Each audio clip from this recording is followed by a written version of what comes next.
क्या आपको ऐसा लगता है कि जीवन में आपके साथ बहुत कुछ गलत हुआ है? किसी ने आपका दिल तोड़ दिया, किसी ने आपको धोखा दे दिया, किसी ने आपका भरोसा तोड़ दिया, किसी ने आपको अकेला छोड़ दिया।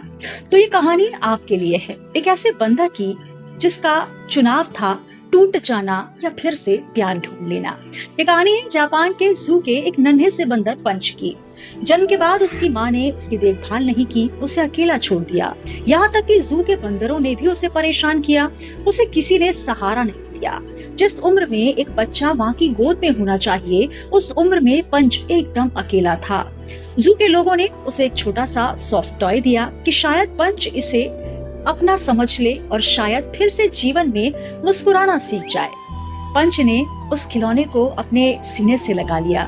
जब वो सोता तो उसी के साथ सोता, जब वो कहीं जाता तो उसे अपने साथ लेकर जाता, यहाँ तक कि डर जाता तो उसे अपनी माँ समझकर उसके पास लौट आता। शायद उसके लिए वो सिर्फ एक खिलौना नहीं था, वो उसके टूटे हुए दिल का सहारा था। लेकिन कहानी यही खत्म नहीं हुई।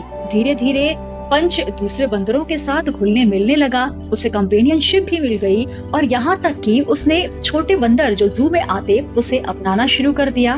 जो उसे कड़वाहट मिली उसने उसे नहीं दिया और उसने जीवन में प्रेम को देना स्वीकार किया।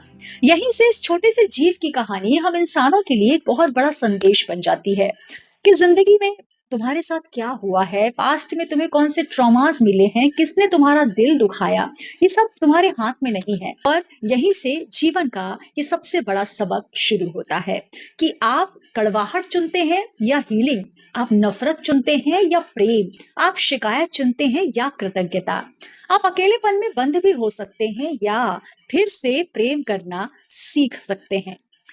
याद रखिए, परिस्थितियां जो हैं वो आपकी शुरुआत लिख सकती हैं, लेकिन वो आपकी कहानी, आपकी डेस्टिनी नहीं हो सकती। आपकी कहानी और आपकी डेस्टिनी सिर्फ आपकी चॉइस ही लिखती है।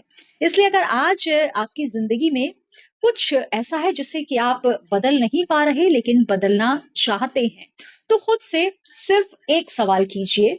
सवाल ये कि अब मैं इस परिस्थिति में क्या चुन सकती हूँ, क्या चुन सकता हूँ। क्योंकि जीवन में आपके साथ क्या हो चुका है, इसे आप नहीं बदल सकते। आपकी पूरी कहानी अब शुरू होती है जबकि आपने ये चुनाव कर लिया है कि आप अब अपना जीवन कैसे बिताएंगे। तो आप अब आज से क्या बनना स्वीकार करते हैं, क्या चुनते हैं, यही आपकी असली कहानी है।